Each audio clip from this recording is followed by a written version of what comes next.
एक समय की बात है। एक बार एक राज्य था।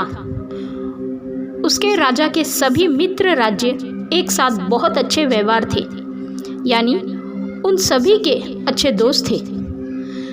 सभी के यहाँ आना जाना लगा रहता था, इसीलिए सभी राज्य उनके लिए आए दिन कुछ न कुछ भेजते रहते थे। कभी जेवर हो, कभी खाने को कुछ हो, कभी कपड़े हो, कुछ न कुछ गिफ्ट हमेशा देते रहते थे। एक दिन उनके दरबार में एक विदेशी मेहमान आया और उसने जाते समय राजा की मेहमान नवाजी से खुश होकर राजा को एक पत्थर उपहार दिया। राजा को वह पत्थर बहुत ही अच्छा लगा। उसने उस पत्थर से भगवान की मूर्ति बनाने का हुक्म दिया अपने मंत्री को। राजा इस मूर्ति को अपने राज मंदिर में लगवाना चाहते थे। राजा की अनुमति पाकर, परमिशन लेकर मंत्री एक कारीगर के पास जाता है। उसको पत्थर देकर कहता है, इसकी अच्छी सी मूर्ति बना दो। यह काम 10 दिन के अंदर हो जाना चाहिए। इसके बदले तुमको जो चाहिए वो मिलेगा और साथ ही 700 सोने की मोहरें दिए जाएंगे। ये सुनकर कारीगर बहुत खुश हो जाता है। उसने अपनी सभी वस्तुओं को लाकर काम शुरू कर दिया। अब वह पत्थर को तोड़ने लगा, जिस वजह से उसकी अच्छी सी मूर्ति बना सके। कई बार चोट मारने पर भी वो पत्थर नहीं टूटा। उसने उस पत्थर पर लगभग 50 चोटें मारी।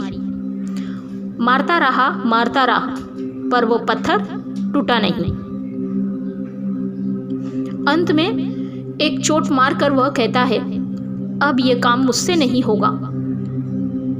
अरे, जब इतनी चोट खाने पर भी पत्थर नहीं टूटा तो अब क्या खाक टूटेगा। वह उस पत्थर को वापस मंत्री को दे देता है और कहता है, इसकी मूर्ति नहीं बन सकती। लेकिन मंत्री को तो किसी भी हाल में मूर्ति बनवानी थी। राजा का हुक्म था। मंत्री उस पत्थर को लेकर दूसरे एक साधारण से कारीगर के पास जाता है। जैसे ही उस कारीगर ने एक चोट मारी और वह पत्थर टूट गया तो वह उसकी मूर्ति बनाने लगा। मूर्ति बनाकर उसने मंत्री को दे दिया। अब मंत्री जाते जाते एक ही बात सोचते रहा कि अगर पहले वाले कारीगर ने एक अंतिम प्रयास भी किया होता तो ये सोने की मोहरें उसकी होती। ये कहानी हमें क्या सिखाती है? कई बार हम बहुत मेहनत करते हैं, लेकिन फिर भी काम को अधूरा छोड़ देते हैं, ये सोचकर कि अगर अब तक नहीं हुआ तो आगे भी नहीं होगा, या शायद मेरे लिए है ही नहीं, मेरी किस्मत में ही नहीं है, मुझसे होगा ही नहीं। असलियत में आपको बस एक बार और प्रयास करने की ज़रूरत थी, थोड़ी सी मेहनत और करने की ज़रूरत थी, थोड़ा सा पेशेंस और रखने की ज़रूरत थी। शायद जिस वक्त आप उस काम को छोड़ रहे हो उसके अगले ही बार वो काम हो जाए, पर हम उसे छोड़ देते हैं, अपने गोल्स को छोड़ देते हैं, अपने सपनों को छोड़ देते हैं, अपनी जीत को छोड़ देते हैं। आपको पता है, थॉमस एडिसन ने लाइट बल्ब सक्सेसफुल बनाने से पहले 9,999 टाइम अनसक्सेसफुल हुए हैं। बहुत ही बड़ा नंबर है ये।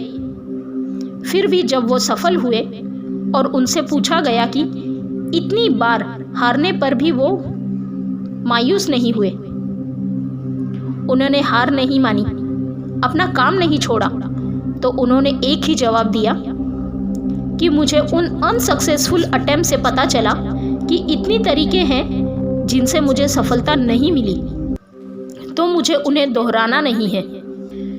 तो मेरे लिए ये अनसक्सेसफुल अटेम्प्ट नहीं थे या मेरी हार नहीं थी, ये मुझे सही चीज़ सिखाने का तरीका था।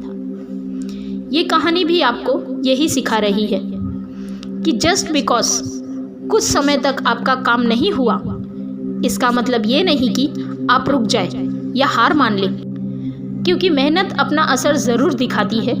किसी को जल्दी, किसी को देर से, पर असर दिखाती है। तो हारो मत, बस मेहनत करते रहो, नए नए तरीके ढूंढते रहो जिससे आपका काम हो जाए, जिससे आप सक्सेसफुल हो जाए। क्योंकि अगर तुम रुक गए तो वो सोने के जो मोहरे हैं वो कोई और ले जाएगा।